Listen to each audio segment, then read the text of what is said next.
एबे एबे घोषणा है चलित शिक्षावर्ष अर्थात 2024-25 मैट्रिक बोर्ड परीक्षार तारीख घोषणा। जो छात्र छात्री मैंने चलित शिक्षावर्ष अर्थात 2024-25 मैट्रिक बोर्ड एग्जाम देवाक जाऊँ भिडियो पूरा इंपोर्टाट है कारण तुमको गोटे भिडियो कौ दिन क्यों तारीख में तुम क्यों सब्जेक्टर परीक्षा अच्छी मुझे कहि जो मैंने चैनल को नुआ कर जल्दी जल्दी चैनल को सब्सक्राइब कर पाखे नोटिफिकेशन बेल ऑन करके सेट रख देखिपार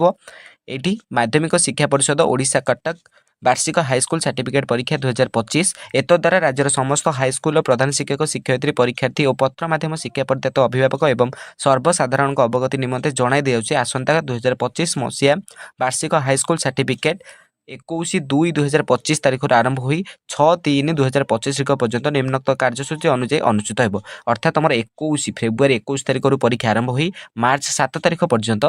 पे मार्च 6 तारीख पर्यंत परीक्षा चलो बुझिपाल। तो टाइम टेबुल तो मत देखिपु परीक्षार प्रत्येक दिन 9टारू आरंभ हो 11:30 शेष हो केवल मैथ परीक्षा 11:45 शेष हो बुझिपार। तुमको ये टाइम टेबुल भी कहीदे प्रतिदिन तुम 9टारू 11:30 जाए परीक्षा हो कि मैथ दिन तुमको 15 मिनट एक्सट्रा मिल देखिपार 21 तारीख में तुम अच्छी एफएल पे प्रथम भाषा ओडिया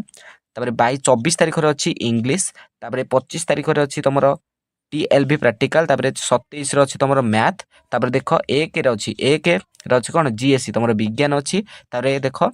3 अच्छी तुम सामाजिक विज्ञान 6 तारीख में अच्छी तुम कौन TLS संस्कृत हिंदी जो मैंने भी नहीं बुझिपाल। तो संपूर्ण डिटेल्स मुझे तुमने कही कौ दिन कौन अच्छी सहित मुझे तुमको देखई दूसरी ऑब्जेक्टिव प्रश्नर उत्तर OMR आंसर सीट्रे और सब्जेक्टिव प्रश्नर उत्तर प्रश्न संलग्न उत्तर खाते देवाक